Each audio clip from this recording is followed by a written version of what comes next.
BJP के नेता हैं, आप लोग हिंदुत्व का मुद्दा उठाते, आप लोग देश के डेवलपमेंट का मुद्दा क्यों नहीं उठाते हैं? आप कभी ये मुद्दा क्यों नहीं उठाते कि हमारे देश में लड़कियां सेफ नहीं है, छोटी से लेके बड़ी लड़कियों तक का रेप हो जाता है, आप उस पर मुद्दा क्यों नहीं उठाते हैं? मैं हूँ यासर मलिक। हिंदू जरूरी नहीं है ना कि बीजेपी, एबीपी, बिल्कुल, ये आम सोशल आदमी मुद्दा पार्टी है। यही सब उन पे आवाज उठाए। ये तो हो गया भाषण। अब मुझे ये बताइए कि संभल में चौकी का उद्घाटन रामनवमी के दिन क्यों? और आप देख रहे हैं अपना YouTube चैनल YS3 न्यूज। कि पुलिस प्रशासन जनता के लिए नहीं धर्म के लिए काम करने लगे हैं। जब बिहार में पुलिस प्रशासन ही सुरक्षित नहीं है तो बिहार की जनता अपने आप को सुरक्षित महसूस कैसे करेगी?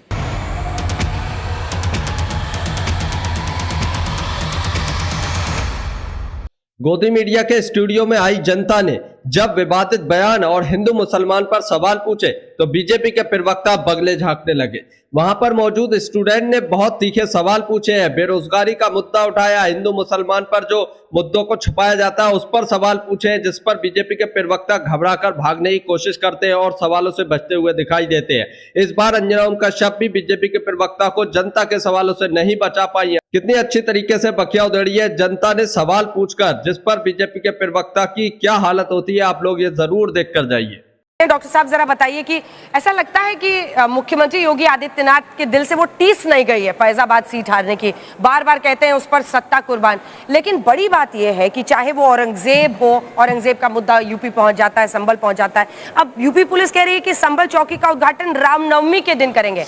आरोप आपकी पार्टी पर यह लग रहा है, सरकार पर लग रहा है कि पुलिस प्रशासन जनता के लिए नहीं धर्म के लिए काम करने लगे हैं। सबसे पहली बात अंजना जी, योगी जी ने जब कहा कि राम मंदिर के लिए ऐसे 100 सत्ता कुर्बान, तो गलत क्या कहा? कौन है योगी जी भाई? कौन है हम वो हैं जो धरा पे बाण मार के धारा निकालते हैं, हम वो हैं जो गोवर्धन को अपनी उंगलियों पे नचाते हैं, हम वो हैं जो जानते हुए चक्रव्यूह में घुसते हैं कि जीवित वापस नहीं लौटेंगे। हम हिंदू हैं, रखिएगा। ये तो हो गया भाषण। अब मुझे ये बताइए कि संभल में चौकी का उद्घाटन रामनवमी के दिन क्यों? हरिहर नाथ का मंदिर था वहां पे, 28 तीर्थें हैं हमारी वहां पे। तो संभल की चौकी का उद्घाटन अगर रामनवमी के दिन हो रहा है तो पेट में दर्द किसके हो रहा है? पहले ये बताइए आप मुझे, किसके पेट में दर्द हो रहा है भाई? संभल की में चौकी का उद्घाटन रामनवमी के दिन क्यों नहीं हो सकता है? उससे किसको नुकसान हो जाएगा? किसको नुकसान हो जाएगा? काका जी फोन ये माइक उठाइए और बोलिए। जी जी जी, देखिए आपने बड़ा अच्छा सवाल किया और साथी ने बड़ा ओज में कहा कि हम कौन हैं। हम मर्यादा पुरुषोत्तम राम और लीला पुरुषोत्तम भगवान कृष्ण के वंशज बन गए। कितना चतुर लोग हैं ये। वो हैं, इनको मैं बताता हूं कि ये कौन है। ये वो हैं कि उत्तर प्रदेश में इन्हीं नौजवानों का 8 साल में 26 पेपर लीक हो गया। ये वो हैं कि मर्यादा पुरुषोत्तम भगवान पौराणिक राम के चंदे में जो 2.5 करोड़ था, इनका भारतीय जनता पार्टी का कार्यकर्ता 2 घंटा में उसको 21 करोड़ में बेच दिया।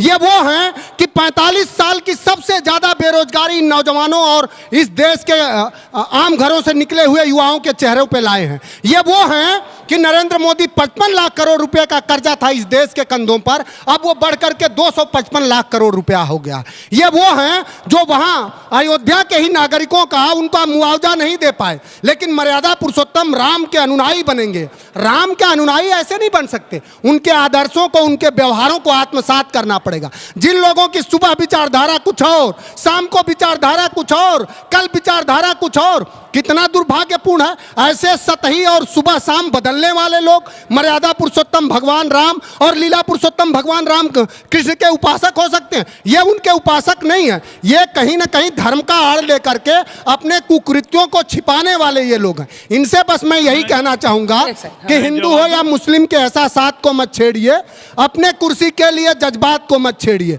और छेड़िए एक जंग मिलजुल कर गरीबी के खिलाफ। दोस्त मेरे मजहबी नगमात को मत छेड़िए।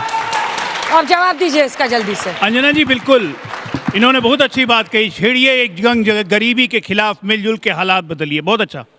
जानती है जयप्रकाश नारायण राम मनोहर लोहिया की आत्मा रोती होगी कि समाजवाद कब परिवारवाद में बदला पता नहीं, और ये समाजवादी जो पैदल चल के गांव-गांव घूमते थे वो कब लंबोर्गिनी पे आ गए पता नहीं। लेकिन आज बात करेंगे गरीबी की। अरे शर्म नहीं आती है आप लोग को? अरे लगता है मनोज काका जी का मुंह बंद कर दिया। लंबोर्गिनी मर्सिडीज से कौन घूमता है? अरे अभी उत्तर प्रदेश का प्रथम लग्जरी परिवार का कार। हर अच्छा ठीक है, व्यक्ति पूरा कर ले, फिर दोनों को साथ दिखा दीजिए। बात समाजवाद की कर रहे हैं। तेजस्वी यादव कोई बिजनेस नहीं किया, कोई कमाई नहीं की, कोई नौकरी नहीं की। 156 करोड़ का रिटर्न समाजवाद कहां से आता है भाई? ये समाजवाद का पैसा समृद्ध हो तो कोई समाजवादी बन जाइए, सबको करोड़पति बन जाइए। हो रही है समाजवाद अगर समृद्ध हो तो आपको इतनी बेचैनी क्यों हो रही है? समृद्ध हो रही है, समाजवाद का किसके एक्सप्रेसो कीमत बना है, पर? चारा चुरा के, जाती होंगी, चारा चुरा के योगी आदित्यनाथ उत्तर प्रदेश को लूट के, आतंकवादियों को छोड़ के, जरा ये बताइए, आतंकवादियों को छोड़ के समाजवाद समृद्ध होता है भाई। सरकार आतंकवादियों को मुलायम सिंह यादव छोड़ देते हैं, कार सेवकों पे गोली चलाते हैं, समाजवाद समृद्ध होता है। आपकी ये गजब समृद्धि है। समाजवादी लोग रखिए समृद्धि अपने पॉकेट में, तो आपको बेचैनी हो, अपने पॉकेट में रखिए आपकी समृद्धि। गुलाम है, समृद्धि आपकी गुलाम है। खिलाते रहिए, आप कहाँ रहेगी समृद्धि? खिलाते रहिए, आपकी रहेगी समृद्धि। ना आप ही अखिलेश यादव की रहेगी। समृद्धि जो बोल रहे हैं, पैसा मर्सिडीज लैम्बोर्गिनी की बात कर रहे थे देश के लोगों, तो आप कह रहे हैं कि है ये लैम्बोर्गिनी मर्सिडीज पैसा। देखिए अंजना जी, लफाजी नहीं होनी चाहिए। ये नौजवान है और सब पढ़े लिखे लोग हैं। आप संवाद कर रही थी, मैं बहुत ध्यान से सुन रहा था। ये नौजवान अभी गूगल करें और माफी मांग ले। अभी इलेक्टोरल बॉन्ड से इस देश में सबसे ज्यादा कौन पार्टी ने चंदा लिया? कितना पोस्ट बदलेंगे, कितना गोल पोस्ट बदलेंगे? गाय काटने वाली कंपनियों से कौन चंदा लिया? भारतीय जनता पार्टी वाले लिए। और कौन नहीं जानता इस देश में जो चंदे आ रहे हैं उसमें 95% जो आज ही राज्यसभा में बिना सबसे पहले अंबानी जी को राज्यसभा किसने भेजा? नरेंद्र मोदी जी 260 करोड़ रुपए विदेश खर्चे पर, सबसे पहले अंबानी जी को राज्यसभा किसने भेजा? ये पता है किसी को? 260 करोड़ रुपया किसके घर से आया? नरेंद्र मोदी जी सबसे पहले अंबानी जी को राज्यसभा किसने भेजा? आप सभी से एक सवाल है कि जो बीजेपी के नेता हैं, आप लोग हिंदुत्व का मुद्दा उठाते हैं, और जो मुस्लिम्स के नेता हैं, आप लोग अपने धर्म का मुद्दा उठाते हैं। आप लोग देश के डेवलपमेंट का मुद्दा क्यों नहीं उठाते हैं, जो इस समय ज़्यादा होना चाहिए? क्योंकि अब इस समय हमारी ज़रूरत है, हम लोग डेवलप होना चाहते हैं, तो आप ये मुद्दे क्यों नहीं उठाते हैं? पैसे खर्च करके वापस सुरक्षा। और अरे सुनिए, अभी तो ये विवाद होने के बाद और भी 3 लेयर की सिक्योरिटी लगाई गई है। अंजना जी तो कह रहे हैं खर्च क्यों करते हैं फिर अगर वो इतनी नफरत बिल्कुल है? सही है कि डिबेट को पूरा देखकर जाइए। जनता के तीखे सवाल सुनते ही बीजेपी प्रवक्ता बगले झांकने लगेंगे, तो पूरी डिबेट देखिए। उसके लिए एक पैसे भी खर्च करती है, कोई शक नहीं है। विवाद हुआ है, मुख्यमंत्री देवेंद्र फडणवीस ने खुद कहा है कि हम भारत सरकार से रिक्वेस्ट करेंगे कि इसको एसआई मॉन्यूमेंट से हटाया जाए। ऐसे कब्रों की महाराष्ट्र में जरूरत नहीं है। उन्होंने हाउस में बोला है डुअल ओनरशिप है, तब वक्त की जमीन हो बिल्कुल हाउस, जाएगी। इसीलिए डुअल ओनरशिप नहीं है।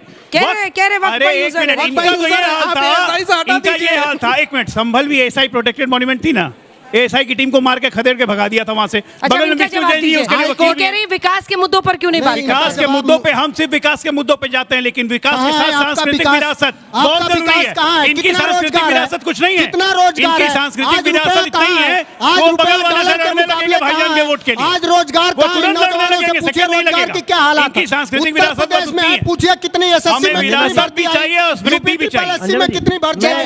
एसएससी में कितनी भर्ती आई? नौजवानों से पूछिए जरा।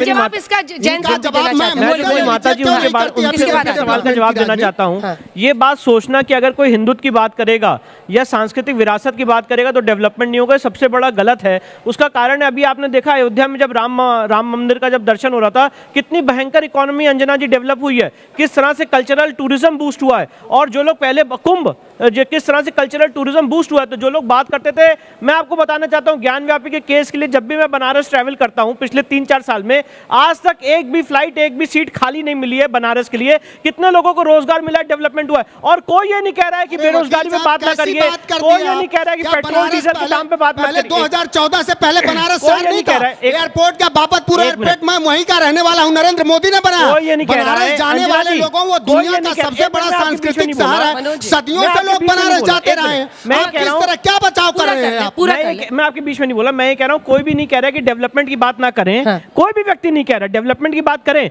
पर ये सोचना कि अगर आप हिंदुत्व की बात करेंगे या कल्चरल नेशनलिज्म की बात करेंगे, सांस्कृतिक विरासत की बात करेंगे तो डेवलपमेंट रुक जाएगा, मुझे लगता है ऐसा नहीं होता है। बट सर, जो आप कह रहे हैं कि आप हिंदू से रिलेटेड हमें चीज़ों को डेवलप कर रहे हैं, बट ऐसा ज़रूरी थोड़ा है कि हर चीज़ पे हिंदू ही आवाज़ उठाए। जैसे उन्होंने कुछ केसेस बताए, उस पर मुस्लिम्स भी तो आवाज़ उठा सकते हैं। हिंदू ज़रूरी नहीं है ना कि बीजेपी, एबीपी, आम आदमी पार्टी यही सब उन पे आवाज़ उठाए। मुस्लिम्स भी उठा सकते हैं, हर आदमी को आवाज़ उठानी चाहिए। अगर समाज में किसी भी बेटी के साथ अत्याचार हुआ,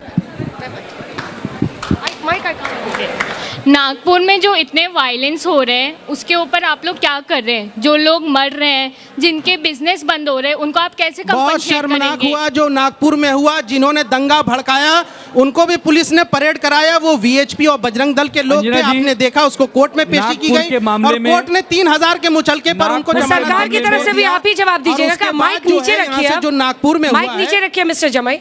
सरकार, नागपुर में जो हुआ, एक बात जान जाइए, वो दंगा नहीं था। ये लोग बार बार दंगा करके उसको दंगा की शक्ल दे रहे हैं। नागपुर पे एक पक्षीय हिंसा हुई जहां मुसलमानों ने हिंदुओं के घर में घुस के उनको मारा और हम सहिष्णु ने धार्मिक हम दंगा नहीं करना चाहते थे। हमने जवाब नहीं दिया। ये मुसलमान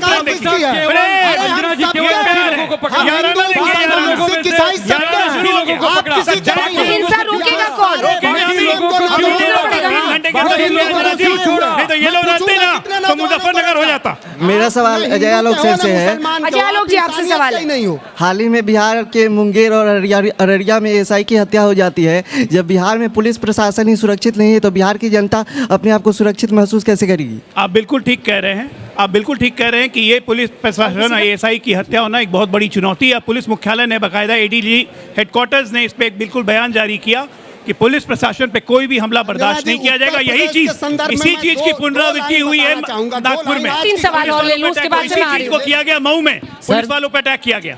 ये लोग आपस में खाली भाईजान भाईजान खेल रहे हैं। अजय आलोक जी, आपसे हत्या हुई है। सर मेरा सवाल आपसे, स्थायी प्रशासन ने संभल विवाद के लिए जो भी काम किए हैं उसका उससे कुछ प्रभाव पड़ा है वहाँ पे संभल में कुछ सिचुएशन का? सर मेरा सवाल ये है कि मैं ये जानना चाहता हूँ, बाहर से आए हुए आक्रमणकारियों के बारे में पाठ्यक्रम में बहुत रखा जाता है। क्या हमारे देश में भारतीय वीर और त्याग और त्यागीकारी और बलिदानी लोगों की कमी है हमारे पाठ्यक्रम में? सर मेरा आप सभी से सवाल है, आपने एक मुद्दा उठाया कि रामनवमी पर एक पुलिस चौकी का उद्घाटन होना चाहिए या नहीं होना चाहिए।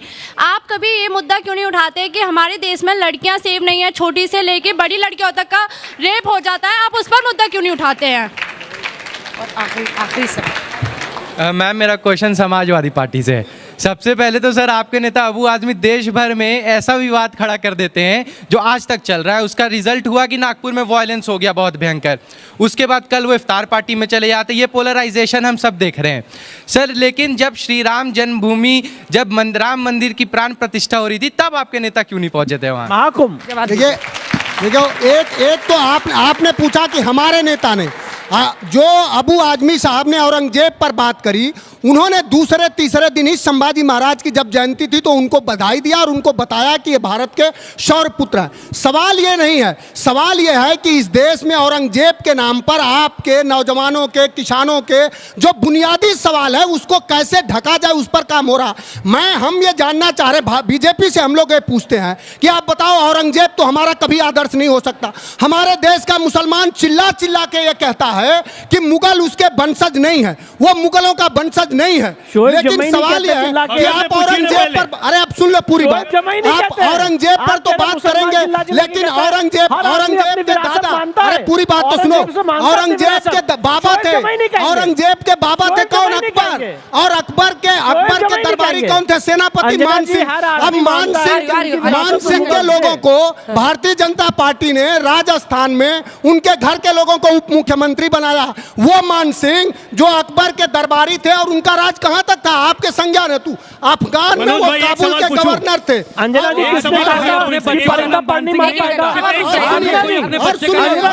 नहीं रखता अंजना जी, पूछना चाहता हूँ, 9 नवंबर 1989 को शिलान्यास हुआ था। मुझे खत्म कर लेने दीजिए। 9 नवंबर 1989 को आएगी ना, बारी आएगी। 9 नवंबर 1989 को शिलान्यास हुआ था। वहाँ पे कनोपी रखी गई थी, उस कनोपी को कटा के आपको डिबेट देखकर कैसा लगा? अपनी राय जरूर देकर जाइए। जो जनता ने सवाल पूछे उसके जवाब दिए बीजेपी प्रवक्ता ने या नहीं, इस पर कमेंट जरूर करें। किसने आतंकवादियों को छोड़ा था? किसने उर्दू ट्रांसलेटर की पोस्ट लाए थे? कौन ये शांति सुरक्षा बल लाया था? इनके जो मंत्री आजम खान, उन्होंने संविधान की शपथ खाने से मना कर दिया था, उसके बाद भी मंत्री रहे। उसके बाद हाईकोर्ट में रिट हुई, उसके बाद दोबारा शपथ लेनी पड़ी, बिल्कुल, और उसके बाद आप कह रहे हैं बीजेपी पोषित सवाल कर रहे हैं। हमारे नेता ने कभी संविधान के संरक्षक हैं, संविधान के लिए तमाम बार उन्होंने अपनी कुर्बानी दी। मनोज भाई आपसे एक छोटा सवाल है। आप 10 मनोज सवाल भाई बस पूछिए। एक सवाल। आप मनोज भाई आप पर एफआईआर कराने वाले थोड़ी हैं। कृष्ण जन्मभूमि आप 10 के लिए सवाल कार पूछिए। सेवा में चलेंगे साथ में? क्या कह रहे हैं? कृष्ण जन्मभूमि, कृष्ण भगवान के मंदिर निर्माण के लिए साथ में कार सेवा में चलेंगे? और समाजवादी पार्टी चलेगी? अपने आप को कृष्ण का वंशज कहते हैं, चलेंगे? अरे भाई कार सेवा में चलेंगे कि नहीं बताइए ना? ये कोर्ट निर्धारित करेगा। कोर्ट निर्धारित करेगा। कृष्ण के वंशज कृष्ण जन्मभूमि के निर्माण में चलेंगे या नहीं? ये योगेश्वर कृष्ण के नहीं वंशज जाएंगे। बन रहे हैं। ये मनोज काका जी। योगेश्वर कृष्ण के वंशज बन रहे थे। वो तो अंगुली पर सुदर्शन चलाते थे। आप अंगुली पर क्या मोबाइल भी चला सकते हैं क्या? जो सुदर्शन चलाने वाले, बस जो सुदर्शन चलाने वाले के वंशज जैन साहब बन रहे पूछ रहे थे कि कुछ बस प्लानिंग चुप हो चल गए। रही है क्या? कार उनके सेवा की? उनके विचारों को, उनके कर्मों को भी आत्मसात ठीक है, करिए अपनी 2 लाइन कि बस उन्माद फैलाएंगे आप। अंजना और ये जी, संविधान तय करेगा कि कहाँ मंदिर रहेगा, कहाँ मस्जिद रहेगा। आप नहीं तय करेंगे। अंजना जी, आप उसके आड़ में नौजवानों का हक खाना चाह रहे हैं। बोलिए अंजना जी देखिए, बहुत सारे सवाल हमारे मित्रों ने पूछे हैं और बहुत कौतूहल भी होगा। आपको एक इतिहास का एक और बात बताता हूँ। संभाजी महाराज के बेटे थे साहू जी महाराज। चाहते हैं अंजना जी, साहू जी जब संभाजी महाराज की मृत्यु हो गई, जब वो शहीद हो गए, तो इतिहास हमारा भी सुनिए ना। हत्या बोलिए। 712 में मोहम्मद हत्या बिन हो कासिम गई। का पहला आक्रमण हुआ था। उसके बाद दिवाला साहू जी महाराज जो है कितने लोगों को यहाँ से मारा काटा गया, कितना अत्याचार हुआ, कितनी बर्बरता हुई, उस इतिहास के बारे में आप क्या बोलते हैं? उस इतिहास के बारे में धर्म के ग्रंथों को पढ़िए। उस इतिहास के बारे में क्या बोलते हैं? सम्राट अशोक ने भी बहुत लोगों को मारा काटा। इसके बारे में आप क्या बोलते हैं? साहू जी महाराज औरंगजेब की कब्र पे गए, 3 बार गए, और उसके बेटी के नाम पर उन्होंने वहाँ दरगाह बनवाई। किसने बनवाई? अजय आलोक जी को शिवाजी के पोते ने बनवाई। तो आप उनसे बहुत बड़े हिंदू आ गए जो आप कह रहे हैं। तो दोस्तों आप लोगों ने पूरी डिबेट देखी। आप लोगों को ये डिबेट देखकर कैसा लगा, इस पर अपनी राय जरूर दीजिए। चाहे वो विपक्षी पार्टी के नेता हो या स्टूडेंट्स हो या जनता हो, कोई भी जब कोई बेरोजगारी का या विकास का जो सवाल पूछती है तो फिर बीजेपी के प्रवक्ता कैसे उस सवाल को डाइवर्ट कर देते हैं, जैसा कि इस डिबेट में किया गया है। और हिंदू मुसलमान की राजनीति सभी पार्टियों को सूट कर रही है और वो अपना वोट बैंक के लिए और मुद्दों को जो है भटकाने की कोशिश की जा रही है। आप लोगों ने ये पूरी डिबेट देखी, अपनी राय इस पर भी जरूर देकर जाइए। और गोदी मीडिया एंकर अंजना कश्यप ने आज की जो डिबेट की है उसके बारे में क्या कहते हैं उस पर जरूर बता कर जाइए। और जो इस देश में मुद्दे चल रहे हैं, औरंगजेब को लेकर हो, चाहे वो संभल को लेकर हो या कोई भी मुद्दे हो, उस पर आप लोग क्या कहते हैं उस पर भी जरूर बता कर जाइए। अगर आप भी गोदी मीडिया का विरोध करते हैं तो हमारे चैनल YS3 न्यूज को अभी सब्सक्राइब कीजिए। वीडियो अच्छी लगी हो तो इसको लाइक जरूर करें।